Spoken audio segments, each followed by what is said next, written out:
Bonjour et bienvenue dans cette nouvelle vidéo et aujourd'hui j'ai envie de vous parler d'un film que j'ai revu il n'y a pas si longtemps et qui fait référence à une autre vidéo que j'ai faite qui s'appelle Le diable et l'amoureux, l'initiation et les symboliques dans le tarot de Marseille.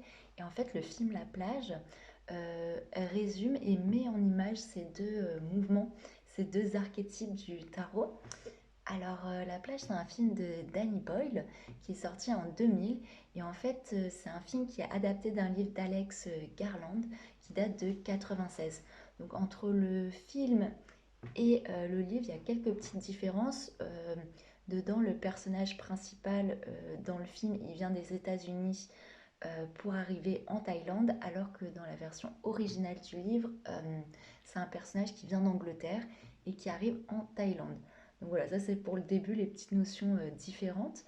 Donc c'est un film, comme je vous ai dit, de Danny Boyle. Alors Danny Boyle, pour resituer, c'est un réalisateur anglais et qui a notamment réalisé le film Slumdog Millionnaire, qui est un petit joyau. Voilà, après il a fait d'autres films, mais ça c'est un peu pour la référence de base. Et c'est un film qui va raconter quelque chose de très important, qui va raconter la tentation de l'ailleurs. Donc on va parler de beaucoup de tentations dans ce film et comment le personnage principal va toujours être tenté à aller trouver cette réponse à l'extérieur de lui-même, avec cette illusion que la réponse se trouve dans un idéal qui se situe toujours à l'extérieur. Donc c'est assez intéressant parce que ça nous rappelle un peu ce qu'on peut vivre dans notre propre quête personnelle et ce à quoi on peut être confronté, par exemple, au début de questionnement intérieur et de recherche de réponses par rapport à notre rôle sur cette planète, à notre cheminement spirituel. Et je trouve que ça met très bien en image un peu les pièges dans lesquels on peut tomber et c'est pour ça que c'est un film et aussi un livre initiatique et avec plein de petits éléments comme ça d'intégration et de clés pour voir ça et pouvoir le conscientiser. Alors, je vais faire un petit résumé de l'histoire. Donc, c'est l'histoire de Richard, qui est joué par Leonardo DiCaprio dans le film, un jeune américain, donc là américain mais anglais pour le livre, qui débarque en Thaïlande avec l'idée de rejoindre une ville paradisiaque.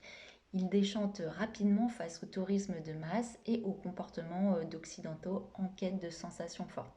Sachant que Richard, lui, quand il arrive en Thaïlande, il est aussi quand même dans cette quête de quitter les États-Unis, ce qu'il a toujours connu, son petit confort, ses petites habitudes, pour avec cette aspiration d'exotisme, d'île paradisiaque, de rencontre, de ce fantasme que c'est mieux ailleurs. Il se retrouve dans une sorte d'hôtel, mais un peu insalubre. Et un soir, dans cet hôtel, il fait la rencontre de son voisin de chambre, Daffy. Je sais pas comment on prononce, mais Daffy. Un homme qui semble fou et qui lui parle d'une île secrète et paradisiaque. La fameuse île, la plage, d'où le nom du film et du livre. Un Éden où vit une communauté en osmose avec la nature. Et, euh, et dedans, Daffy, il tente un petit peu Richard en lui parlant d'un grand champ de cannabis. Donc voilà, il y a encore cette petite notion de tentation, d'échappatoire à travers autre chose. Donc là, à travers par exemple la consommation de drogue, de cannabis. Et sauf que le lendemain, Richard découvre le corps inanimé de Daffy qui semble s'être suicidé. Donc là, il y a une scène très macabre avec du sang partout et on voit Daffy avec le couteau dans les mains et on comprend qu'il s'est passé quelque chose. Soit la folie l'a emporté, voilà, c'est un peu flou, mais en tout cas, ça ressemble à un suicide. Celui-ci lui a laissé donc une carte, la fameuse carte pour accéder à l'île. Alors c'est ainsi que Richard persuade un couple de jeunes Français, donc ses voisins de chambre. Dans le film, c'est joué par Guillaume Canet et Virginie Ledoyen, donc qui s'appellent donc Étienne et Françoise, on dirait assez original pour une Française, pour se lancer dans la recherche de l'île. ensemble, ils trouveront l'île et c'est ainsi, dans un premier temps, qu'ils vont faire cette rencontre de cette fameuse île. Et dans un premier temps, ça va être très paradisiaque comme ça, et jusqu'au jour où le fantasme montre ses propres limites. Donc ça, c'est pour les grandes lignes du scénario. Et j'avais envie de vous lire quelques petits extraits du livre qui mettent vraiment en image le personnage de Richard qui va dans cette quête de l'ailleurs pour se trouver. Euh, alors il y a cet extrait, donc là c'est les extraits issus du livre, mais voilà, qui sont en corrélation avec le film. Alors, lors de ce voyage, j'ai appris quelque chose de très important. Voyager comme évasion, ça marche. Dès le moment où je montais dans l'avion, ma vie en Angleterre, ou en Amérique pour le film, perdit toute signification. Les signaux de bouclage de ceinture s'allumèrent, les problèmes s'évanouirent, et les problèmes d'accoudoir devinrent soudain plus importants que les problèmes de cœur. Quand enfin l'avion décolla, j'avais oublié jusqu'à l'existence de l'Angleterre. Donc là, on comprend direct qu'en fait, à travers sa recherche d'ailleurs, d'exotisme, en fait, Richard, il fuit déjà une première situation qui est sa situation en Angleterre, une existence qui semble avoir certains problèmes, problèmes de cœur. Donc on comprendra mieux pourquoi par la suite il va être attiré par Françoise, par son côté charmeur, son côté séductrice. Comment il va essayer de réparer dans cette illusion que l'autre peut être une clé de réparation. Et du coup, on comprend voilà, qu'en fait, il fuit une première situation problématique et qu'il va trouver cette solution dans la Thaïlande. Sauf qu'en fait, eh ben Richard, une fois arrivé en Thaïlande, il va vite déchanter. En fait, il se rend compte que ce qui fuyait de l'Angleterre, eh ben, il le retrouve sur place. Que ce soit les comportements violents, son isolement. On le voit très bien dans la scène du film où Étienne et François sont dans la chambre d'à côté, qui sont en train, il les entend faire l'amour, Richard, puisqu'il est dans sa chambre seul. Et en fait, encore une fois, même à l'autre bout du monde, il fait face à sa propre solitude, à sa propre fuite. Par exemple, là, dans le livre, on parle d'une relation à problème. Donc, il fait face à sa propre, à lui-même, même à l'autre bout du monde. Donc, peu importe ce qu'on fuit, même à l'autre bout du monde, en fait, ça finit par nous rattraper.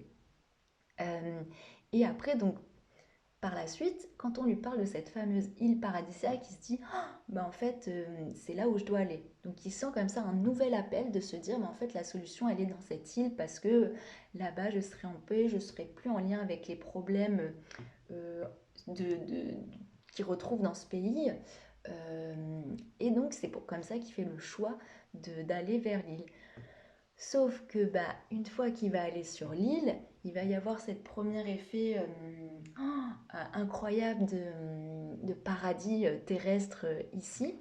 Sauf que bah, comme ils vivent en communauté, bien sûr tout paraît parfait puisqu'on choisit qui vient habiter, on choisit, il y a comme un choix qui est fait de ce qu'on va vivre. Donc il y a un certain contrôle, et ça, ce contrôle, il est incarné par le personnage de Tilda Swinton, par, alors c'est Sam son nom, ou San, euh, qui va en fait avoir cet aspect de contrôlante, un peu, elle incarne un peu une sorte de faux gourou qui décide des règles, de ce qui est bien, ce qui est pas bien, qui peut retourner sur le continent, qui peut venir dans la colonie, qui peut ne pas venir. Et en fait, on va dire que sous l'aspect de liberté se cache en fait un aspect hyper contrôlant qui fait qu'on met de côté ce qu'on ne veut pas voir. Donc c'est un peu ce que Richard fait en fuyant à chaque fois. C'est comme s'il mettait derrière lui de côté ce qu'il ne voulait pas voir de lui-même, de la société, pour s'enfermer dans une idée, un idéal, mais un idéal qui est limité par son ego, par sa personnalité. Et ça, en fait, on va très bien le voir par la suite dans le film, puisque en fait, Richard, au fur et à mesure, va tout simplement déchanter face à la réalité de l'île. On va trouver plusieurs scènes clés, notamment au moment où de la colonie a des problèmes dedans et on lui interdit d'aller voir un dentiste, et quelqu'un en fait, même sous les cris de douleur du personnage, va tout simplement prendre la décision de lui arracher sa dent, mais de façon très, très barbare. Et tout le monde va trouver ça normal, mais sans trouver ça vraiment normal, parce qu'on va sentir déjà qu'il y a un premier truc qui cloche. Puis le deuxième événement qui va venir, c'est le moment où il y a un des Danois qui va en fait avoir un accident à cause d'un requin. D'ailleurs, il y a un peu cette scène au début où lorsqu'ils vont sur l'île à la nage, Étienne fait la blague d'un requin, d'un danger. Et très vite, c'est tourné à la blague parce qu'en fait, on en rigole, c'était juste une blague pour Richard pour lui faire peur.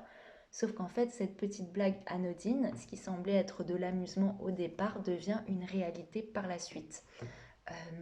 Et donc, ce Danois a un accident de requin, il y en a même deux.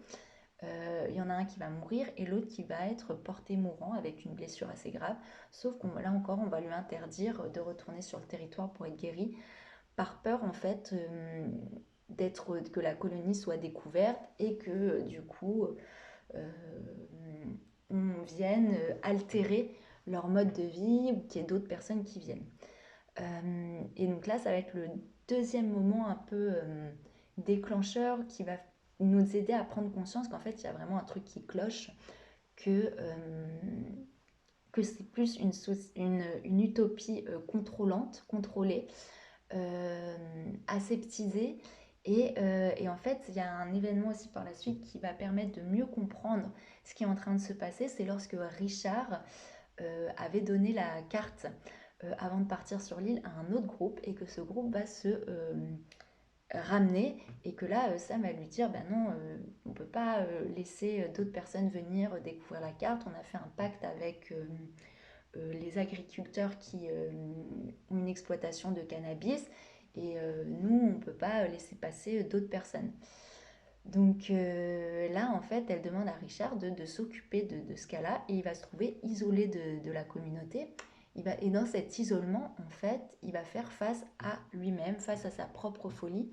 On retrouve cette scène où dans un excès de folie, il se retrouve dans une sorte de rêve avec Daffy, le personnage un peu fou du début, à commencer à voir Daffy avec une mitraillette commence à tirer sur les gens.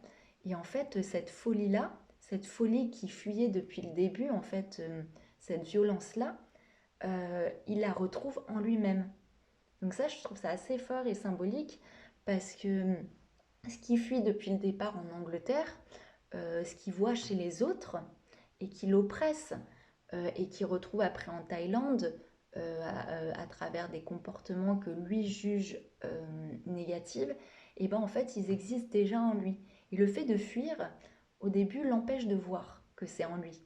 Parce que dès qu'il va se retrouver un peu avec lui-même, il va fuir euh, cette prise de conscience intérieure. Et sauf qu'à un moment, en fait, il va être obligé d'être confronté donc, dans cette solitude dans la jungle, où ça va limite se transformer en jeu vidéo. Et ben, en fait, il va être invité à connecter à cette propre folie, à cette propre partie de lui au début qu'on voyait en miroir à travers Daffy, mais qui existe aussi en lui.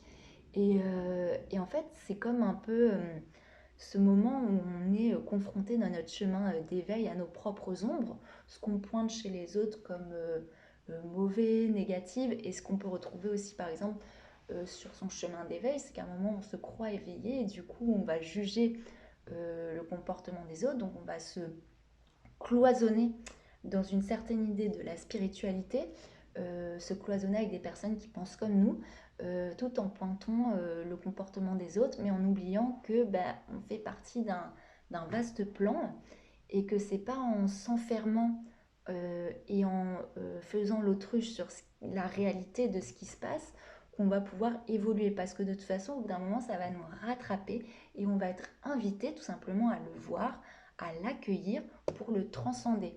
Et cette tentation de l'ailleurs pour se conforter en fait est plus un piège qui se referme petit à petit, là sur Richard dans le film, mais qui peut se refermer sur nous si on est toujours dans cette quête de l'ailleurs. Parce que peu importe si on part à l'autre bout du monde, qu'on trouve une plage paradisiaque, si on n'a pas fait le travail de conscientisation intérieure de ses propres ombres par rapport au miroir de la société, au miroir des personnes qu'on rencontre, qui nous entourent, eh bien en fait c'est comme un mensonge par rapport à soi-même et ça finit par nous rattraper, nous ronger. D'où cette phase d'épuration, cette prise de conscience que le personnage de Richard va faire à travers son isolement. Et par la suite, en fait, il va se rendre compte que la solution n'était pas dans cette fuite et cette recherche de paradis extérieur, mais bien dans cette rencontre avec soi-même au final. Et alors, il y a plusieurs citations qui le disent dans le livre que je vais vous lire. Alors, il y a cette citation, en fait, à la fin, on retrouve cette scène où il est devant l'ordi et il réouvre ses mails. Et il dit Je crois encore au paradis, mais maintenant au moins je sais que ce n'est pas un endroit que l'on peut rechercher, ce n'est pas un lieu qui compte, c'est ce que l'on éprouve à l'instant où on l'atteint. Si on sait vivre à cet instant-là, il dure éternellement. Donc ça, c'est quelque chose qu'on va retrouver, qu'on va rencontrer en soi. Et c'est assez symptomatique de ce qui se passe par exemple dans notre société. On voit beaucoup d'Occidentaux partir à Bali, en Thaïlande, dans une quête spirituelle, ou des fois c'est pas forcément spirituel, mais bon, comme c'est un peu la thématique de la chaîne, je parle de ça. Et en fait, qui croient trouver une réponse, une solution, alors qu'en fait, ils sont juste dans une fuite et au bout d'un moment, ils vont être rattrapés par la vie parce que la vie est une magie incroyable et d'un amour incroyable pour mettre en lumière bien, ce qu'on a à abandonner, ce qu'on a à laisser mourir en termes de croyances, en termes d'attachement, en termes d'identité, en termes voilà, de faux semblants de l'heure. Et ça, je trouve assez incroyable parce que aussi dans la spiritualité, on peut avoir beaucoup de gens qui attendent cette idée du nouveau monde, sauf que ce nouveau monde, c'est pas en fuyant dans des vaisseaux, dans de nouveaux Éden qu'on va le trouver, mais c'est en réalisant tout simplement ce chemin intérieur d'épuration déjà dans un premier temps, de comprendre pourquoi on est né dans ce monde à cette époque, avec cette société, avec cet entourage, le comprendre en profondeur à travers le prisme de l'amour et pas du jugement, et le voir avec ce regard, le voir en soi et pouvoir le transcender en soi en y apportant une conscience et de l'amour. Et c'est pas en cherchant à fuir absolument, par exemple, dans une communauté cloisonnée, fermée sur des croyances ou sur une idéologie, mais bien en s'ouvrant au monde au sens large, et en intégrant ce monde-là et en venant l'éclairer de sa propre lumière, mais pas en le fuyant. Et ça, on le voit très bien à la fin du film, quand en fait, il y a cette prise de conscience générale et qu'ils décident de repartir en bateau. Et de toute façon, ils sont forcés de le faire, hein. Mais à travers ça, c'est la vie qui agit, c'est la vie qui les invite à revenir sur la terre ferme et refaire ce chemin et cette prise de conscience que de toute façon, le paradis, ce ne sera pas dans un ailleurs, ce ne sera pas dans un fantasme de quelque chose qui n'est pas, mais c'est dans la réalité de ce qui est, et ce paradis se trouve en soi. Donc ça, c'est un message que le film nous transmet à travers donc, cette histoire de la plage, mais c'est un message qui est hyper important, surtout dans les temps actuels, face aux situations qu'on nous présente, face aux, j'allais dire aux difficultés, mais c'est pas tant que ça, c'est face aux expériences qui nous sont données pour grandir en conscience. L'invitation n'est pas de fuir, l'invitation est de faire face et de venir chercher en soi cette lumière pour éclairer l'expérience et la faire transmuter à un autre niveau de conscience. Donc voilà, j'espère que cette vidéo vous a parlé. Si vous avez vu le film, en même temps, tant mieux parce que j'ai pas mal spoilé la fin, mais peut-être que vous serez invité à le regarder avec un nouveau état d'être, un nouveau état de conscience. J'ai beaucoup parlé du film et donné des citations du livre, mais voilà, vous pouvez lire le, le livre. Et voilà, si la vidéo vous a plu, vous pouvez mettre des petits commentaires, partagez votre ressenti par rapport à ça. Et puis, on se retrouve bientôt pour une nouvelle vidéo.